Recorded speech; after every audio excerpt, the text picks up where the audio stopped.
আসসালামু আলাইকুম রহমতুল্লাহি ওবরকাতুহু।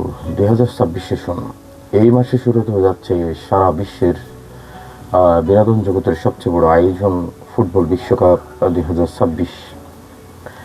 আর কয়েকদিন পরে এই বিশ্বকাপের জাঁকজমক আয়োজন শুরু হতে চলেছে এবং আমরা দেখতে পাচ্ছি সারা বিশ্বে একটি উচ্ছ্বাস, মানুষের মধ্যে একটা আনন্দ বিরাজ করছে এবং দেশ থেকে দেশান্তর, শহরে বন্দরে গ্রামে গঞ্জে সবখানেই একটা জোরসোর একটা প্রস্তুতি আমরা লক্ষ্য করতে পারছি।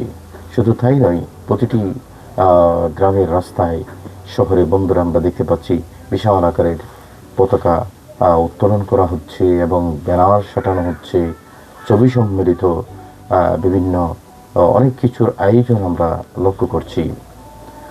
তবে আমরা দেখতে পাচ্ছি এই আনন্দ উচ্ছ্বাসের সাথে একটা বাড়াবাড়িও আমরা লক্ষ্য করছি। সেটা হচ্ছে মানুষ কাজের ফাঁকে একটু বিনোদনের প্রয়োজন মানুষের হয়। বিনোদন মানুষ করে কেন? বিনোদন করে এই জন্য যে মানুষের শরীরের ফিটনেস, মানুষের শরীরের কর্মক্ষমতা বাড়ানোর জন্য।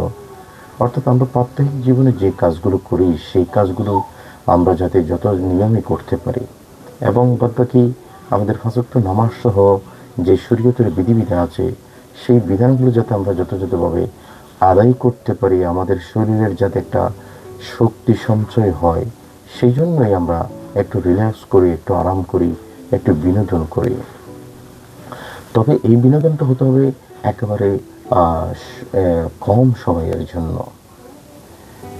আমরা বিনোদন করাটা ইসলাম ধর্মের মধ্যে এটার ব্যাপারে অনেক উৎসাহিত করা হয়েছে। যেমন আল্লাহ রসুল সাল্লাল্লাহু আলাইহি ওয়াসাল্লামের হাদিসে পাকে ঘুড় দৌড় প্রতিযোগিতার কথা বলা হচ্ছে এবং সাঁতার প্রতিযোগিতার কথা বলা হয়েছে, তীরন্দাজের কথা বলা হয়েছে এবং দৌড়াদৌড়ির প্রতিযোগিতার কথা বলা হয়েছে। অর্থাৎ এগুলো বিনোদনের অংশ। আমরা যদি বর্তমান সময়ের যে বিনোদনগুলো আছে, যেমন ফুটবল খেলা ধরতে পারেন, সেটাও দৌড় প্রতিযোগিতার সাথে অনেকটা মিল।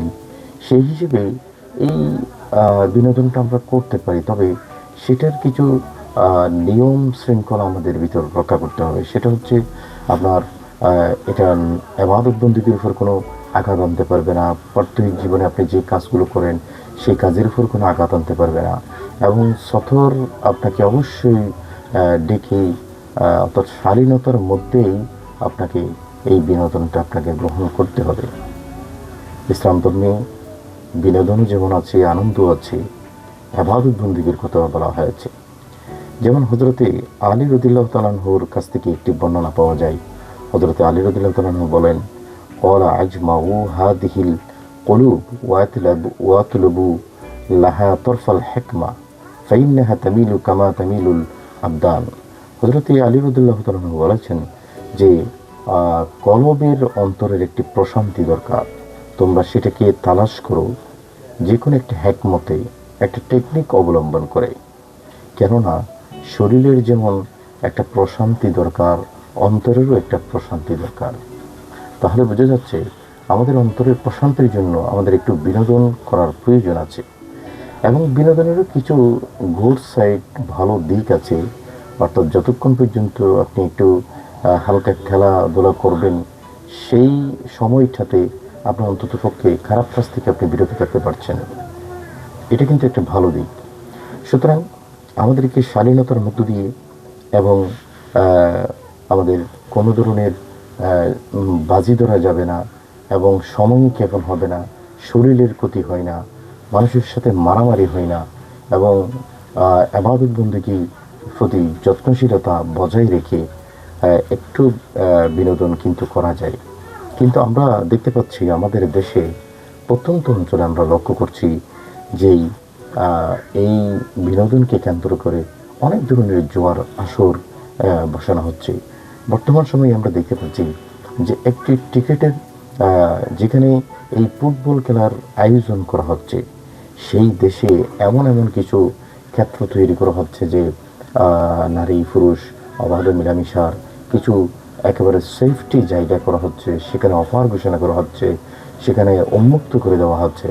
তাহলে এটা হচ্ছে অত্যন্ত বাড়াবাড়ি। আর এই বাড়াবাড়িতে যদি আমরা অংশগ্রহণ করি, আমরা কিন্তু অপরাধে দণ্ডিত হয়ে যাব। শরীয়তের মার পেছে আমরা পড়ে যাব। সুতরাং আমাদের যদি আমরা বিনোদন করতে চাই, জাস্ট বিনোদনকে বিনোদনের মধ্যে আমাদেরকে সীমাবদ্ধ রাখতে হবে। ভাইয়ের ভাইয়ের সম্পর্ক যথাযথভাবে রেখেই আমরা যদি নামাজ, ইফতার, ইবাদত বন্দেগী এগুলোকে যদি যথাযথভাবে আদায় করার মধ্য দিয়ে আমরা সামান্য বিনোদন করা যায়, তবে এটা নিয়ে যেন আমাদের ভিতর কোনো ধরনের বাড়াবাড়ি না থাকে। আল্লাহ সুবহানাহু ওয়া তাআলা আমাদের সকলকে শরীয়তের মানদণ্ড বজায় রেখে জীবন অতিবাহিত করার তৌফিক দান করুন। আসসালামু আলাইকুম ওয়া রাহমাতুল্লাহি ওয়া বারাকাতুহু।